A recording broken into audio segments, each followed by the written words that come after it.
তারা রয়েছে। আশা করি তোমরাও সেরকমের একটা ভালো পদে যাবে। আমরা তোমাদেরকে আরো একটা কথা আমি মেসেজ দিতে চাচ্ছি, একটাই, যে আমরা আসলে যেটা ঘুমিয়ে দেখি সেটা কিন্তু স্বপ্ন নয়। স্বপ্ন হলো ওইটাই যেটা দেখার জন্য, যেটা পাওয়ার জন্য মানুষ ঘুমাতে পারে না, যেটা পাওয়ার জন্য মানুষ ঘুমাতে পারে না, যেটার একটা আকাঙ্ক্ষা থাকে, এটাই কিন্তু মানুষের স্বপ্ন থাকে। তোমাদের স্বপ্নটা হবে সুন্দর, সুচিন্তিত স্বপ্ন থাকবে যে আমি এমন একটা কিছু হব, আমি এটা অর্জন করব। কিন্তু সেই অর্জন করার মতো একটা সুন্দর মাধ্যম এই টেকনিক্যাল কলেজ। তোমরা এখানে যারা আসছো, আমি তোমাদেরকে ধন্যবাদ জানাচ্ছি যে তোমরা আসলেই এখান থেকে সুশিক্ষা গ্রহণ করতে পারবে।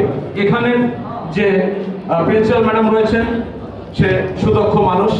এখানে পরিচালনা রয়েছে আমাদের জিফরাত আলমগীর স্যার, তিনি কিন্তু আসলেই তার হাতে ধানখালী কলেজ প্রতিষ্ঠার লগ্ন থেকে সে কিন্তু সেখানে শ্রম দিয়েছেন, সে সেখানে চাকরিও করেছেন, সেখানে প্রতিষ্ঠায় তার অবদান অনস্বীকার্য। তেমনি ভাবে তারপরে তিনি একটি মাদ্রাসা প্রতিষ্ঠা করছেন, আমার ধানখালী মহিলা দাখিল মাদ্রাসা। আবার তিনি একটি ডিগ্রি কলেজ করছেন। তার প্রতিভা অনেক।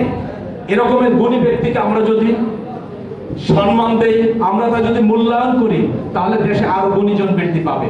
এই জন্য আমি মনে করি তোমরা এরকমের আজকে যে প্রতিষ্ঠানে ভর্তি হয়েছ, তোমরা সুন্দর সুশিক্ষা গ্রহণ করবে, তোমরা ভালো থাকবে, সকলে তোমাদের সেই সুশিক্ষা গ্রহণ করবে এই কামনা রেখে। এবং আজকের এই অনুষ্ঠানে আমাদের আমন্ত্রিত যারা মেহমান রয়েছেন, আসছেন, বিশেষ করে আমাদের প্রধান অতিথি জনাব জাফরুজ্জামান ফখর হাওলাদার, আসলে ধানখালীর কীর্তি সন্তান।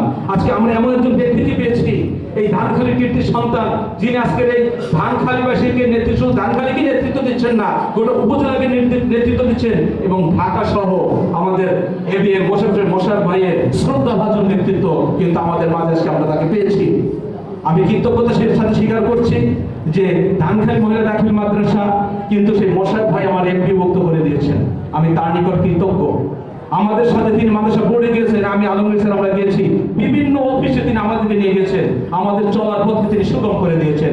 আমি শ্রদ্ধাভাবে স্মরণ করছি জনাব এবিএম মোশাররফ ভাইকে, সাথে স্মরণ করছি আমাদের এখানে যারা উপস্থিত হয়েছেন আমন্ত্রিত মেহমান সকলের জন্য কৃতজ্ঞতা জ্ঞাপন করে এবং সকলকে ধন্যবাদ জানিয়ে আমি আমার সংক্ষিপ্ত আলোচনা এখানে শেষ করছি। আল্লাহ হাফিজ, আসসালামু আলাইকুম ওয়া রাহমাতুল্লাহ।